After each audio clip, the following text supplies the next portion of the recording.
Namaste. Welcome everybody, Green Living Path. This is Al Yogi. Today we're going to talk about what is yoga. Yoga originated thousands of years ago and in India predominantly. Now, there's many facets to yoga. It's just a natural way to live in harmony with yourself, all beings, and the planet. Obviously, at present, the planet is going through hardship due to man's inability to live in harmony with the globe and other animals. So yoga by definition means yoked or oneness, unity. And that's the key concept, that realizing that everything is one.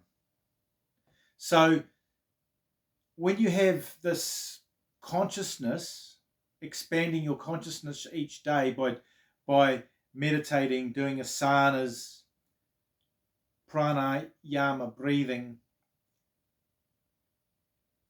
you realize that when you expand your consciousness, that you have cosmic consciousness, that you are part of everything.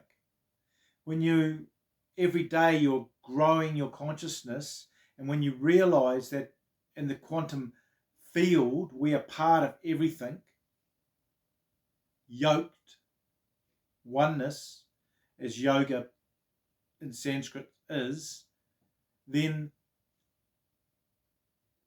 ahimsa crops up. Ahimsa is non-violence, the ability not eating animals, and love and compassion for all beings. Because if you've got this oneness, this umbrella of oneness for everything, then you realize that we're all sisters and brothers, we're all one.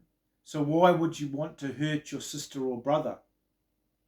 So that's one of the core concepts of yoga, realizing. So as you expand your consciousness, you get more and more open to this cosmic consciousness as oneness is in everything.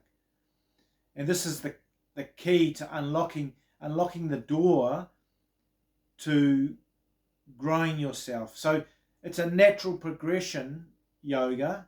The first stage of a yogi is to have balance between the female, Idala, and Pingala, which is the Idala is a nadi, down your main, you got your three main nadis. Idala, along your spinal cord, is your astral nadi, and your Pingala is your male nadi. So Idala is moon, female, astral nadi, and Pingala, sun. So that's the first stage of a yogi. The second stage is to have this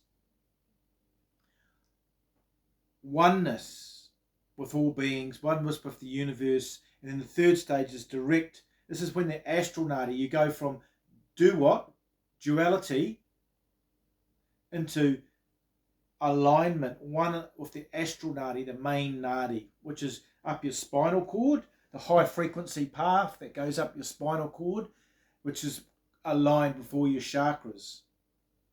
So that's just a bit of a background of yoga.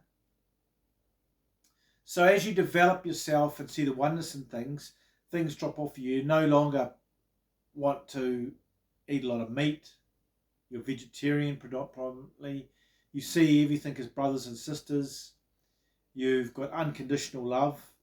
You're not judging others anymore. Because these are natural byproduct from doing yoga, sadhana each day, devotional practice, doing meditation, asanas, pranayama, all these things. So it opens up your heart chakra, expands your consciousness, and then you've got this flow of oneness in you. So you don't feel separation between things. So there's no need, when you're feeling one,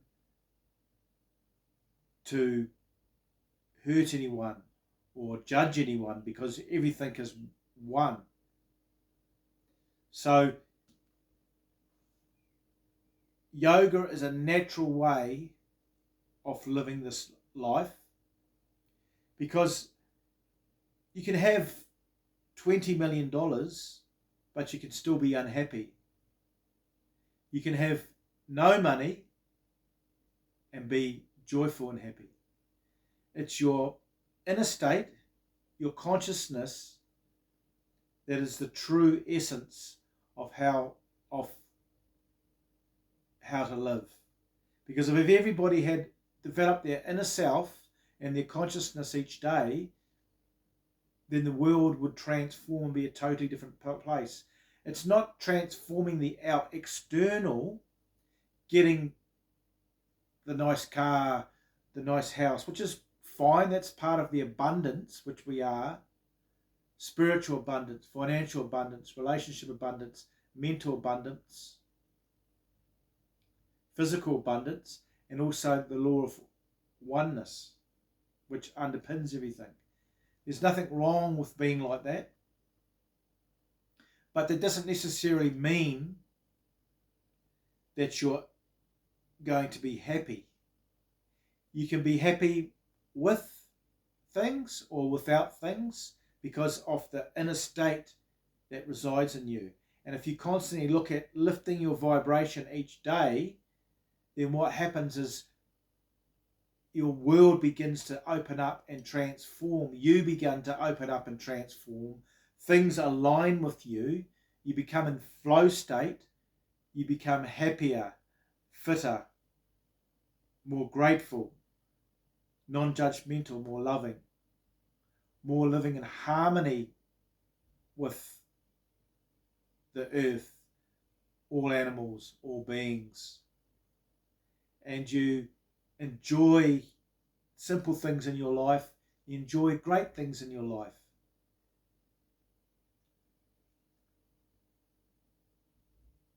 You start radiating. When you radiate into the field happiness and joy, it's reciprocated. So that's what basically, in a nutshell, what yoga is. And the last point is, once you've drawn all that in, all that prana and all that energy, the final thing, metta. Metta is devotional love. You can radiate that love for all beings. It's a Buddhist principle as well. Back out. Because it's not yours anyway. You're part of everything. So by giving it away, radiating it back out, love, unconditional love, kindness, happiness, that's the ultimate practice. So, boop, subscribe, thumbs up everybody. Let's live in harmony, and let's day to day keep practicing yoga, mindfulness, and joy and gratitude. Bye for now.